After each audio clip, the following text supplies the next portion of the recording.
Hello students. जब हम किसी लिक्विड को गर्म करना स्टार्ट करते हैं तो देखिए ये पानी है। फॉर एग्जांपल पानी के मॉलिक्यूल्स हैं H2O।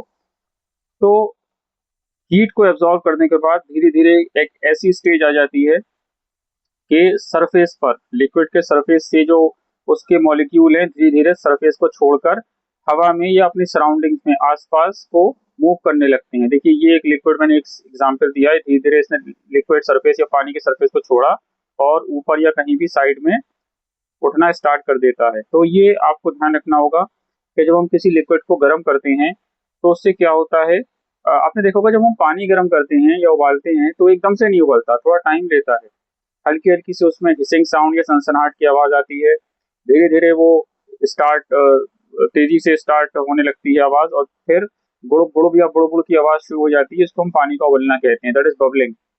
तो जब हम लिक्विड को हीट करते हैं तो जो फोर्स ऑफ अट्रैक्शन था लिक्विड मॉलिक्यूल्स के बीच में या वाटर मॉलिक्यूल्स के बीच में, फॉर एग्जांपल, वो कमजोर पड़ जाता है और धीरे धीरे लिक्विड मॉलिक्यूल्स क्या करते हैं, वो लिक्विड की सरफेस को छोड़ना शुरू कर देते हैं। ठीक है। और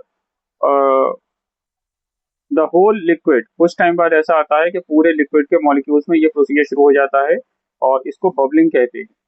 तो ये आपको ध्यान रखना पड़ेगा कि वाटर जब बॉईल होता है तो क्या होता है, उसके जो मॉलिक्यूल्स हैं धीरे धीरे उसको छोड़कर सराउंडिंग्स में या हवा में जाने लगते हैं। तो इसको हम बोलते हैं boiling point. Water 100 degree Celsius पर उबलना स्टार्ट कर देता है।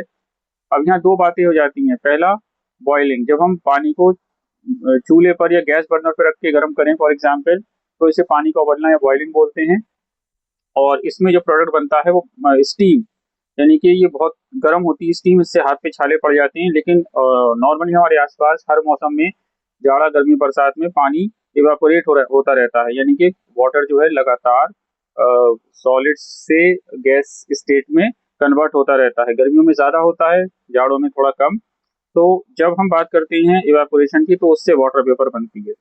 तो यहाँ स्टीम और वाटर वेपर दो अलग अलग टर्म है। पानी को उबालने पर या बॉईल करने पर स्टीम बनती है, और नेचुरली जो पानी कन्वर्ट हो रहा है लिक्विड से गैस स्टेट में उसको इवेपोरेशन बोलते हैं, और इससे वाटर वेपर फॉर्म होती है। और यही रीजन है behind the water cycle and cloud formation. Thank you.